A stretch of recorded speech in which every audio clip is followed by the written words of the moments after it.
Contentment is great gain. 2. The dark escape and the lesson of life. The room where Joy was kept was damp and smelt of blood and old smoke. The windows were barred, and the only light came from a small lantern that threw shadows on the cracked walls. For the first time in her life, Joy truly understood the meaning of fear. Her mind raced. She remembered her father's words. It is better for people to laugh at you today than for people to cry over you tomorrow. Now those words echoed in her head like thunder. She thought of her mother's tears, her father's disappointment, the pastor's voice in church. She thought of her small, humble home where at least she had been safe. Now she sat here, tired and trembling, waiting for a fate too dark to imagine.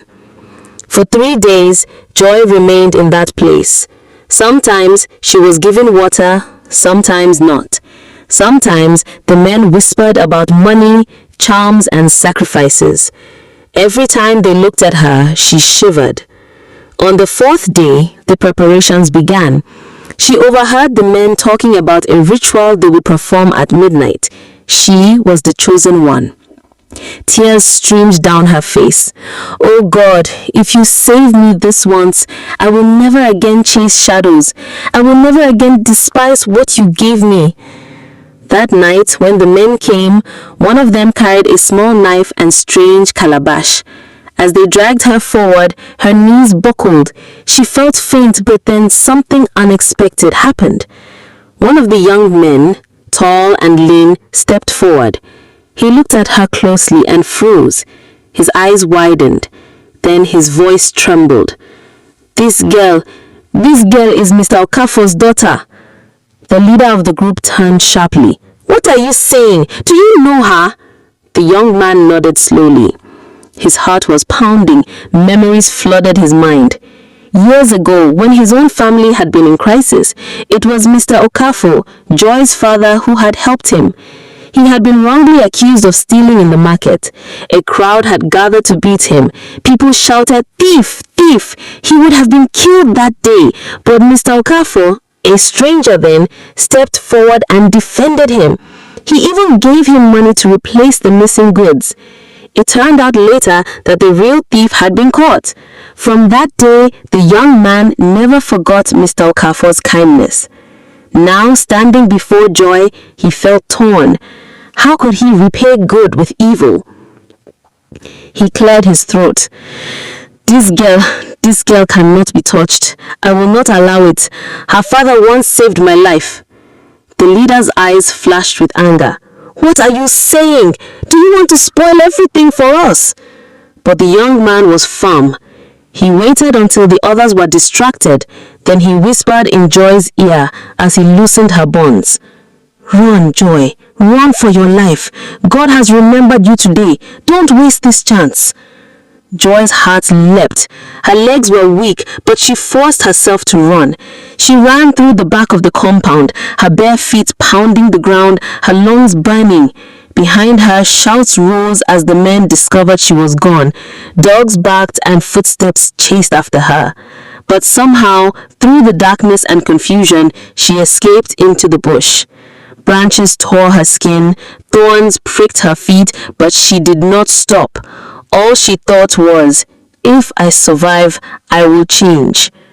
For hours, she wandered until she found a small footpath that led to a familiar road. By dawn, she staggered into the outskirts of her village. The return. When Joy's mother saw her, she screamed so loudly that neighbors rushed out. Her wrapper was torn, her hair scattered, her body scratched, but she was alive. "My child, my Joy, is it truly you?" her mother cried, embracing her tightly. Mr. Okafor came running. When he saw his daughter, he fell on his knees and wept openly. "God, you have answered me. You have brought back my child from the valley of death." Joy herself collapsed into their arms. "Papa, Mama, forgive me. I was blind. I wanted the world, but I almost lost my life. Never again. I will be content with whatever we have." Her parents wept with her, thanking God for his mercy. The exposure. When news spread that Joy had returned, shock swept through the school and the town. Her so-called friends trembled with fear. They had thought she was gone forever, their secret buried with her. Now they knew the truth will soon come out. Indeed, the authorities were already searching for answers. Joy's disappearance for several days had stirred concern.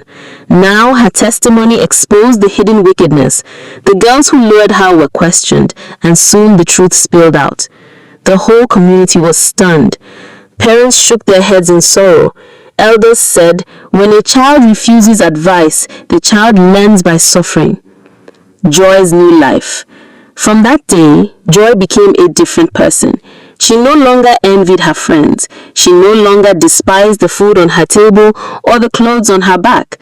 She wore her simple dresses with pride and ate her gari with gratitude. Whenever her younger siblings complained, she would say, "My brothers, my sisters, be content. Do not look at others and despise yourself. I almost lost my life because of greed. Be satisfied with what God has given you." Even in church, she gave her testimony. The congregation wept and praised God. Her story became a warning to other youths, a living lesson about the dangers of discontentment. Her father's eyes often filled with tears when he looked at her. My daughter was lost, but now she has found. She was blind, but now she sees. Moral.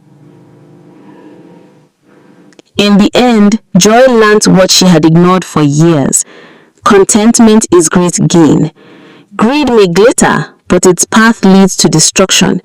Envy may look sweet, but it poisons the soul. The girl who once chased shadows now understood that true wealth is peace of mind, safety, and gratitude for whatever little one has. And so her story lived on in the village, told and retold by elders around the fire, ending always with the words, "He who is not content with little will not be satisfied with plenty. Contentment is great gain."